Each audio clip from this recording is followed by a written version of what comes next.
It all started with a job opportunity advertisement on social media, which she applied immediately as she always had her CV in her phone in case a job opportunity came along. One of the job application requirements was that she also attach a photo of herself, as they would want to see the people they would be hiring before they call them for interviews, which she gladly did. It was a good opportunity for her since the job position did not require experience. They mentioned that training will be provided. The next day she woke up to an email from the job that she had just applied yesterday. Henshaw Towers, Judah Street, 12th floor, Johannesburg. Office No 121B. The 19th of January, 2025, Wednesday. 12 p.m. which was in 2 days. The excitement that Lindiwe experienced was out of the ordinary, as she has always wanted to work while studying so she could pay her fees and also afford rent and other necessary stuff. Maybe she could also send some money home if she gets this job, since it offered night shifts as well. The bursary that she had applied was taking long to settle her, and it was all over the news and social media that it may only fund only half of the applicants, and with only fees, accommodation and other necessities will not be included.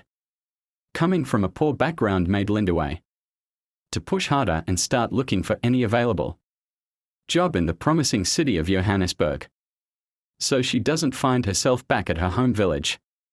Lindiwe's journey began like a hopeful dream the day she walked into the Henshaw Tower, a popular building located on Judah Street, Johannesburg. She was full of optimism.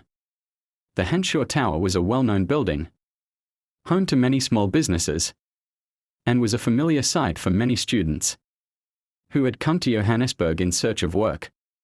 The building's modern exterior and bustling, professional atmosphere gave the impression of a legitimate and thriving hub for new opportunities. Lindiwe was directed to the 12th floor, where the call center company operated. The recruiter had told her that this floor was where they had offices dedicated to customer service and agent support, a bustling part of the building filled with young workers. Lindiwe had arrived at the Henshaw Tower at the perfect time, just as the city's lights began to flicker on. The street outside was alive with the evening energy of Johannesburg, and she felt an eager anticipation in her chest. The building's lobby was filled with professionals, young entrepreneurs and students, all coming and going, most of them heading to different businesses located on various floors. When she arrived on the 12th floor, the receptionist smiled, directing her to an office at the back. It was here, in this sleek, modern office, that the interview went smoothly. There were other young women and men who were there for an interview as well. After the interview, she was told that they need to offer her a phone interview and training as well to see if she could actually qualify to work at the specified job as a call center agent. The so-called training started very late and it was getting dark, but Lindiwe didn't mind, as the place seemed busy with other youngsters who just entered and getting ready for night shift. The whole situation looked promising. She would just hire an Uber taxi home anyways. Along the phone training she started feeling a bit dizzy and weak, and they kindly told her to rush to the bathroom to sort herself out before the next session starts. When Lindiwe got to the bathroom, she collapsed and later woke up in a dark room which she does not recognize. The call center trainers had inserted a slow drug in the phones that they use for training their victims, and along the way you would just feel dizzy and weak. Her as she realized she was no longer in Johannesburg. The room had no windows, and the only sound was the hum of machinery in the distance. She was far from the city, in a place that looked nothing like the vibrant streets of Johannesburg she had known. She screamed, and in a minute came a very rude man telling her she must keep it low as she is disturbing the workers who are in the shift. That frightened her and she screamed heavily, looking for help. 2 men came in and started unbuttoning their pants. "We know how to shut a pretty mouth like yours." That was the first time Lindiwe experienced traumatic rape, as those 2 men repeatedly forced themselves on her. Lindiwe later learned that she had been taken to a clothing Factory in the middle of nowhere, far from the city and any form of help. The factory was hidden away in a desolate area, its location carefully concealed. Here, she was forced to work under brutal conditions, making fashionable clothing that would be shipped to stores across Johannesburg. The workers, mostly young women who had been lured into similar traps, spent long hours sewing clothes, their lives controlled by the human trafficking lords who ran the operation. For years, Lindiwe's life was reduced to monotonous labor. She worked in near silence, each day blending into the next.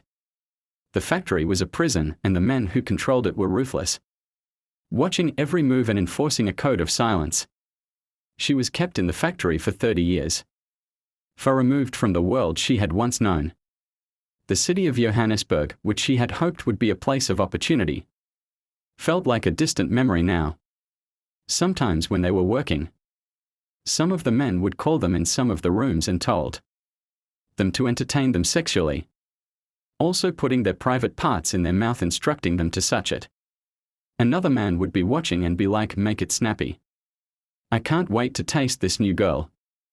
At night, Lindiwe never experienced any decent sleep, as some strange men would just walk in demanding she starts entertaining them sexually. Sometimes it would be 2 to 3 men in one night, including the men who manages them there every day. Lindiwe was kidnapped and taken to that factory when she was 18 years of age and stayed there for 30 years. 30 years of knowing no sleep or rest, as she would be sewing clothes during the day and entertaining men sexually during the night. As suspicions about the factory's operations began to grow over the years, the traffickers knew they had to cover their tracks.